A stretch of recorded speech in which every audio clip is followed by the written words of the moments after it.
you the engagements. This is how we've been doing it. It's been like this. These are the rules. And then you have the young ones who, well, this is trending and this is what I want to do. How do you manage the family and still give the couple what they're looking for? Well, hi everyone, welcome back to my channel. This is the Arts, Culture and Design series, and this is our 3rd episode. Finally, and today I have Abokuma Ellis with me. So I'm going to let her introduce herself, and then we'll talk a lot more about her journey as an entrepreneur and as an event planner. Miss Abokuma Ellis. Yes, ma'am. Tell us a little about yourself. Well, my name is Abokuma Ellis, like she said. I'm creative director at Twirl Events. We are an events management company based here in Accra. I am also creative director for Cornerstone Events, which is a corporate events planning company also based in Accra. And I'm also a partner at Solemn Events, which is a funeral and cultural events planning company based in Accra. Lovely. It sounds like you're very busy. Yes, it gets very busy. So tell us a little about all three. What do you do with all three? Okay, so with Twirl Events, our major events that we plan over there are weddings. So we do a lot of weddings, parties, baby showers, mostly happy social events. You know, and then with Cornerstone Events, we do corporate events, so corporate launches, corporate conferences, all other corporate events like corporate dinners and stuff like that. So we do that for Cornerstone Events, and then for Solemn Events, we do funerals, we do cultural events, including like chief installations and small cultural events, not like the major big ones. Yeah. Okay, lovely. Eventually we'll get to the big ones. Yeah, definitely. So how did you get into all of this? How did I get? Well, how did you start? How did it start?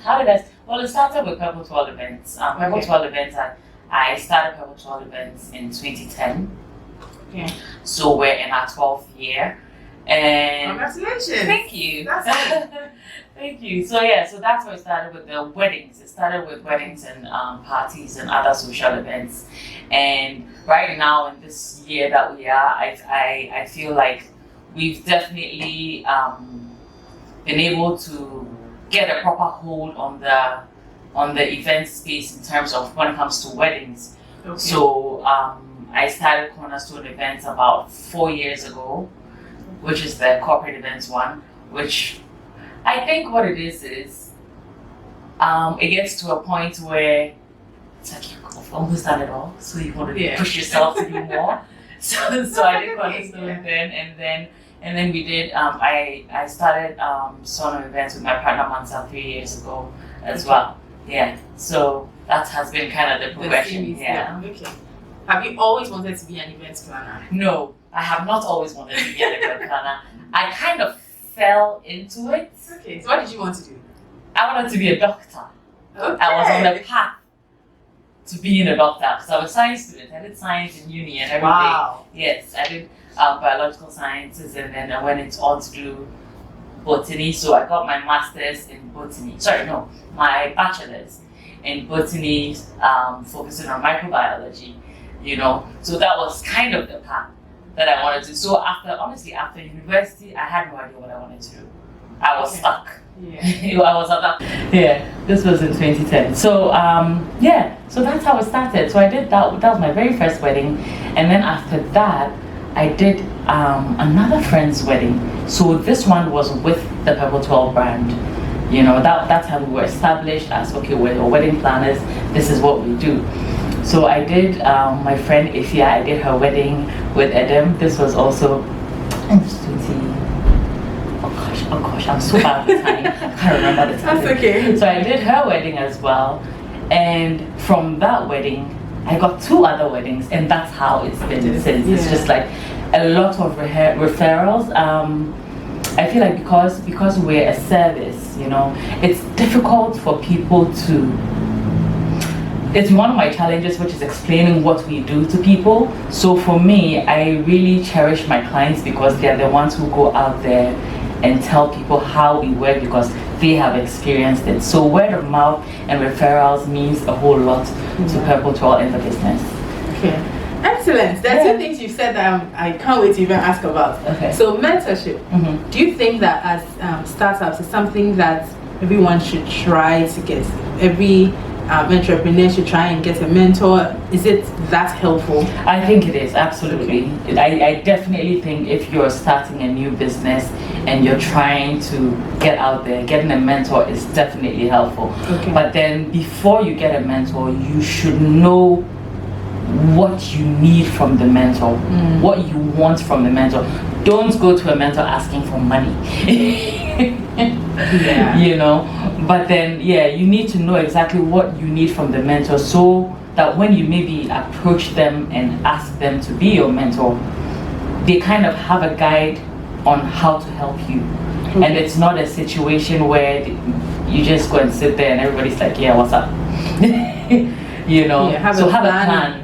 Have a plan for your mentor to be able to help you and guide you. Okay. Yeah, so mentorship is definitely important. Okay. And then another thing you mentioned, your first paid clients, they reached out to you. Now prior to that, you must have done some jobs for free, right? See, that's the thing. From the very beginning, I was very intentional about not doing free. Okay. You know, so even when I was doing things for my friends, I would like my friend Ifya, when I did her wedding, for example, the service was free, but I made her pay for my transportation, my phone calls, internet. Do you get it? So at least my expenses were paid for. Yeah. Do you get it? But she didn't pay for the service. Okay. You know, and that got me the other jobs that were fully paid. Yeah. Do you get it? Yeah. So it wasn't entirely free, and I wouldn't recommend, if you're starting to do, you can start out in doing a few for free. Okay. But at some point, you should not be doing things for free, because then word gets out that you do things for free. And then your business does not grow, or it's difficult to get to a point where you're making revenue, not profits, revenue from the business. Makes sense. Makes sense. So are you, obviously you're a creative person. Throughout your business, do you think growing, it's been your creative side that has gotten you to this point, or is it your planner side? Because I feel like those are two different sides of the brain. I think it's both, honestly. Okay. I think both sides have really helped me in bringing especially Purple Twirl to where it is now. Okay. Because the planner abilities, a lot of it is internal, but I'm able to kind of teach my staff and try as much as possible to let them follow it, because it's a lot of forecasting when it comes to planning, right, and execution. Okay. You know, it's a lot of forecasting, and it's something that not a lot of people have. But once I've been able to develop that a lot in planning and doing all of these events. So with the planning bits, I've definitely grown in that aspect. And then with the creativity bit, it honestly, the creative bits of me comes out more when it comes to planning weddings and parties, especially. Depends on the client. It depends on who you're dealing with. Because some people come in, they know exactly what they want. So certain people, you can't really be very creative with them. Yeah. You know what I mean? You can't be very expressive, because they know exactly what they want, so you do exactly what they want. But then some people come and they're like wanting your opinion. What do you think? Do you have any ideas? Like, and it expands, you know, as a creative, like it expands your mind, and then the ideas just start flowing, you know, when you have that kind of client. So it really depends on the client. I was going to say, which of those clients do you prefer? Oh, I mean, as a creative. I get it. As a creative, you definitely want the creatives. Yeah, on the subject of clients, when is there ever a time where you decide, this business, I don't want this business? At what point do you get to that stage? What makes you decide no, I'm not going to take this project, or yes?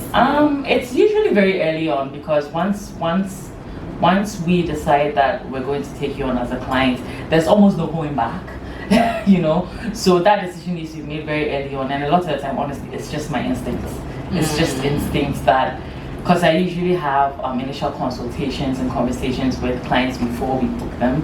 Okay. And I'm able to, I don't know, it's God-given instincts that he So gives there's to us. nothing, there's no rule that you have No, that no. when they're doing this and when they're doing that, Oh, no, it might not be a good thing for the business. No, because the thing too is, well, some people show their character very early on, but then most people you wouldn't know from the very first few conversations until you sign them up. Okay. And then at that time you just have to manage it.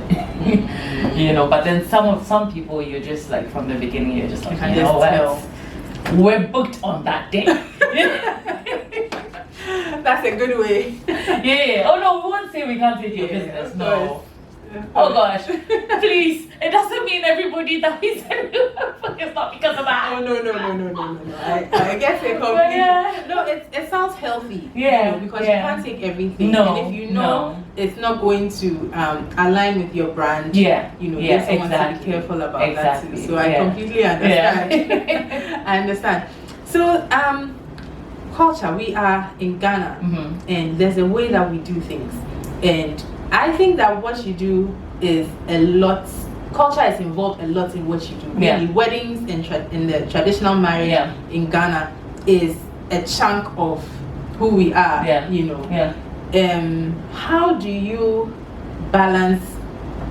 Let's say that I like to call them the adults in the family, or the in the family. They come and they tell you the engagements. This is how we've been doing it. It's been like this. These are the rules. And then you have the young ones who, well, this is trending and this is what I want to do. How do you manage the family and still give the couple what they're looking for? Well, one thing that I always say, especially to my coordinators when we're working, is that our priority is the couple. Do you get it? So we are working for the couple. More than half the time, it's the couple that hired us. And if there's a parent involved, that means that parent is aware of us and what we are doing. Do you get it? So if we happen to be in a certain space and an auntie comes and says, this is how we do things, what we would do typically is we'll listen. We'll be like, okay, all right, that's great, fantastic, awesome, okay, no problem. And then we'll check with the couple, or we'll check with the mother or the father or the parents of the couple if it's okay, and then we would go with them. If a lot of the time they would say no, and then we would just tell auntie, okay, we will work on it, and just ignore them. We just manage them. Manage them. That's all it is, really. Manage them, and just like keep checking. Auntie, is everything okay? Are you good? Manage them. So, do you think our culture is weddings, have they changed drastically from when you started, say 2010 to now 2022? Absolutely. It has a lot. I think right now a lot of people want a lot of things that are not necessary. Do you know what I mean? And honestly, I put it all on social media. A lot of the things they see on social media, because they've seen it, they want it, which is fine. But my thing is, if you want it, at least personalize it, So it's different. Personalize it or make it yours. Make it like let it there be a reason why people would come and be like, this one is different from the rest. Do you get what I mean? So that's one of the things that, especially now, I tell my clients, I'm like, okay, this is great. These are the things, these are the standards. Okay, we need a decorator, we need a cake, we need this. What about you? What do you want? You don't have to have 7 bridesmaids. Do you want 1 bridesmaid? Do you want 1 meal? It's okay. You can wear pink. You know what I mean? Your bridesmaids can wear white. Like, you could do black decor for your wedding. Like, what do you want? Really, what do you want? So something like so this is how a lot of brides can get away with a lot of things by blaming their planners for things. things that this is another dimension of how the adults in the relationship situation blame the planner. In blaming the planner, let the planner know. You know. So I'll give you an example. We did this wedding a couple of years ago, and the bride's colors were blue, white, and red, right? But her mother-in-law did not like red. She did not want red. Red in the event. In the decor. So they came, and then there was red. You know, I told the planner. We told them not to add red. We knew we were going to add red. Yeah. Oh, it wasn't too late. The red was always part of the plan. No, I mean it was too late. It was too late at that time to change it. Yeah, I mean it was the day. We couldn't take the red away. Out. So yeah, the bride was happy. And ultimately, they are, again, like I said, they are our priority. So that's how we manage that. It's management, people management. I love it. What would you say some of the challenges? What are some of the challenges you've experienced as an entrepreneur, just growing or getting to this point? Oh, one of the biggest is staffing. Okay. Major staffing is like, whew. Finding them or getting the right people. Getting the right people. Okay. Getting the right people, because finding people to work, a lot of people say they would work, but they don't really work. You know. Okay. Yeah, you can get a lot of people who are willing to work, but then they come in and there's a lot of pressure. It's a lot of pressure, and it's a lot of quick thinking on your feet and a lot of moving parts. Yeah. Because, I mean, you guys can't see, but if I'm looking on this board right now, there are about 15 events. And we're working on all these 15 events simultaneously. If we're talking about an average of 10 vendors per event, times 15, that's 150 vendors that you're working on simultaneously at the same time. Do you get it? So you need to be on it, because every client's event is priority to them. Yeah. So you don't need to make anybody feel like yours is not important, no matter how far or how near it is. Okay. Do you get it? Okay. So it's a lot of pressure, and you need to be able to be quick on your feet, to think under pressure, to think on your own. Like it's. Yeah. How far do you book? Do you book within the year? Up to 1 year. Up to 1 year. Up to 1 year in advance. Yeah. Okay, that's no more a good than that. plan, I think. Yeah. Yeah. So we do book after 1 year. Okay. What have you learned about yourself since you started? You know what? Oh, actually, I've learned quite a bit. One, I've learned patience. Some people would say otherwise, but I think I'm a very patient person because of this job. Okay. You know? Yeah. That's definitely one. I've learned how to work with different types of people, how to manage and communicate with different types of people, because like we're working with carpenters, we're working with event people, we're working with like hotel staff, we're working with like people with big budgets, we're working with a lot of money, we're working with it's a lot, you know. Okay. So like if you take just one project alone, you have to work with like people from different dynamics, and you need to learn how to communicate and how to get the point across with every single one of them, you know. Yeah. So it's definitely honed my communication, like how to speak or how to get things across in different ways, because the way I would speak with like one of my coordinators is not the same way I would speak with one of the hotel coordinators, for example. Do you get what I mean? Yeah. So like the way I would speak with the parents of the couple is not the same way I would speak with the hotel manager. Like it's the different dynamics of people, which it's really taught me to learn how to like speak with different types of people in different ways. It's really taught me only recently, honestly. Before I didn't appreciate the growth of my business. Okay. I didn't realize that it was a big deal until recently. Okay. It's more It's more like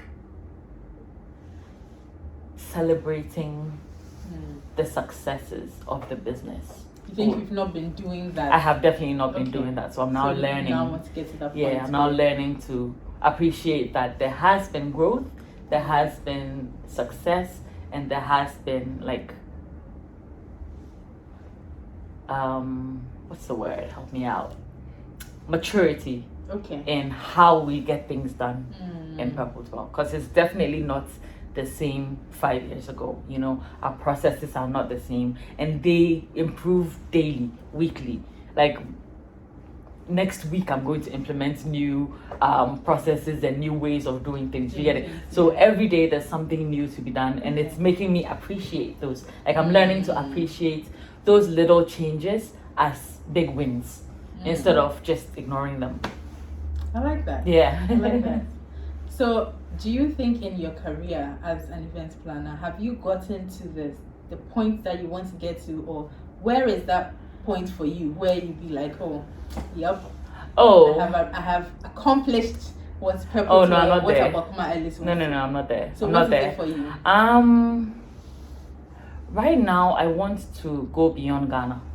Lovely. I want to go Lovely. beyond I like Ghana. that. I want to Okay. go beyond Africa. I want to go into the world, because I feel like we've done Ghana. It's okay. I need a challenge. I like that. I need more of a challenge. Yeah. I need to be able to do more. Okay. So I've actually started. I was gonna ask what steps do you think you need to take to So- that next level? So And how can people support? What would you say you need? That what do I maybe need? someone I need you to listening- bring me your events. That's it. I just trust that I can do it. Yeah. But one of the things that I have started doing is, since last year, when I travel out, I connect with events people in the area that I am, with the hotel people, introduce myself, just to get to know the landscape over there. So I'm preparing myself that when someone comes, I'm ready to go. Yes. I love Do you get it? that. So I'm definitely doing like the underground work Okay, and good. just doing the communication with people, and watch out.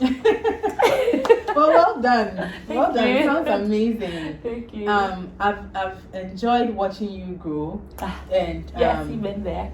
yes. And I think before I actually want to ask about solemn events. Mhm. How are you managing that as well? Because it's a very different Yeah, type of event. it is. It's It's actually completely different. very So emotional. Yeah. I mean, yeah, everyone who knows me when I started Purple Twirl events, 2010, between 2010 and maybe 2013, 14. Anyone who asks, oh, what do you do at Purple Twirl? Oh, we do social events, except funerals. I remember was, that. I was very intentional. I was like, except funerals. We don't do funerals. So yeah, another thing, never say never. You know, allow yourself to grow, evolve, because that was one of the things. I mean, solemn events is not part of Purple Twirl in any way, but it is still another type of event that we're doing. Now, solemn events I manage with my partner Mansa. So we do it. We own the business together. So it's not just me, it's me and her. We do it together. So it's definitely very, very different from weddings. But one of the things that I always say is once you're able to conquer weddings, right? Any event is smooth sailing, because the amount of detail involved in weddings is way more than any other event that I can think about. Do you understand? Yeah. The amount of detail that you go into when you're planning a wedding, like what time is the car coming? When is the driver getting here? When is the caterer? Like all of those details, like planning the timelines, planning the day of time, like rehearsals, all of those details. It's not the same when it comes to corporate events. Corporate events is like straightforward, pam, pam, pam. This is the program, we're going, we're in, out, we're gone, we're done. Do you get it? Funerals are pretty much the same. The format is almost the same every time. It's not, oh, we want to walk in first and then the bride will come after. Like, do you get it? it's more straightforward. Although the logistics are much bigger, when it comes to funerals. Yeah. It's more straightforward than it is with weddings Okay. and like parties and stuff. How do you stay sane doing all these weddings? I think I ask this because sometimes I even hear people talking about the stress they go through when they're planning or just planning their own wedding. Yeah. And that's one event. Yeah. And I'm looking at your body Yeah. and I'm like, how are you actually doing It's this? a lot of stress. It's a lot of stress, but then I think having a good team behind me is definitely very, very helpful. Okay. I think it helps a lot being very communicative with our clients and letting them know what is happening. So once they are not tearing their head out, I'm not tearing my hair out. Do you get what I mean? Yes. So once they're okay, then we're You're okay. also okay, yeah. You know. So I think constant communication helps. Okay. Yeah. Okay. All right. So before we leave, Mhm. there are a number of entrepreneurs out there who are watching. Someone who wants to start something Mhm. and is just not sure. Some of us who are already in there and have our own little struggles. What would you say is a piece of advice that you can give to someone to encourage them or to just help them to remain or keep going? I would say patience. Be very patient. Rome was not built in a day. Purple Twirl was not built in 1 year. It's taken 12 years to get us where we are. I know a lot of people probably heard from us about 3 years ago, 2 years ago, 4 years max. Most people heard about Purple Twirl then, but then we started this 12 years ago, and we were actively, like when we started, we were actively the only exclusively wedding planning company in Ghana. Most wedding planners do decor in addition. We don't do decor. And for the longest time, it was like one of the most difficult things was explaining to people what we do as wedding planners. Oh, you don't do decor? Oh, I want a planner. Can you do decor for? I'm like, we don't do decor. And they're like, wait, what? So what do you do? Different things. You know? So it's been one of the most difficult things. But these days, people understand what planning is. People understand the difference between a wedding planner and a decorator or a wedding stylist. You know? And it's taken 12 years. It's taken 10 years. So for any entrepreneur out there, really, it takes time. I was going to ask you, who's the wedding stylist? Sorry? Who's The wedding stylist? stylist is the same as the decorator. See, they weren't wedding stylists then. They used to be decorators, but now they're wedding stylists. Okay. Yes. Good to know. Good to know. Yeah. But yeah, no, it takes time. You know, you shouldn't be in a hurry to make that profit like immediately, because you can be making revenue as well, but revenue does not mean profit. You should know the difference, and you should know how to manage your money, manage your time, manage people. But yeah, so that should help, I hope. Before I forget, someone asked me to ask you this. Uh-huh. How are you staying, I don't like using the word relevant, but how are you staying in the same industry when there are so many event planners in the system now? How are you doing it? I think one of the main things is honestly being true to yourself and your brand. Okay. For Purple Twirl, we've always been client focused, client centered. There's a lot of noise, but being intentional about making your clients, and they're the ones that bring you the money. They're the ones that will go out and spread out the word. Exactly, you know what I mean? What I said from the beginning. They're the ones that will go out and tell about the brand. You know, so keeping them happy is core to my business. So there may be a lot of noise around, but I'm not listening to that noise. I'm just tunnel vision on doing what we have to do. I love it. Thank you so much for your time. I know you are so busy, and I really appreciate that you made the time for us today. I really enjoyed this. Yes, I do too. I'm looking forward to even more conversations with Abokuma Ellis, because there is so much we need to learn. There are so many people who have made it. There are so many people who started, took baby steps, and today we can come to them as our mentors and we can ask them how they did it so we don't make the same mistakes. So we learn the good things that they did. Thank you so much for being here. Thank you guys so much for watching. I hope you learned something. I definitely did. I'm looking forward to going to put them down in my notes and applying them. And yes, like, comment, subscribe, and see you in the next video. Bye. Bye.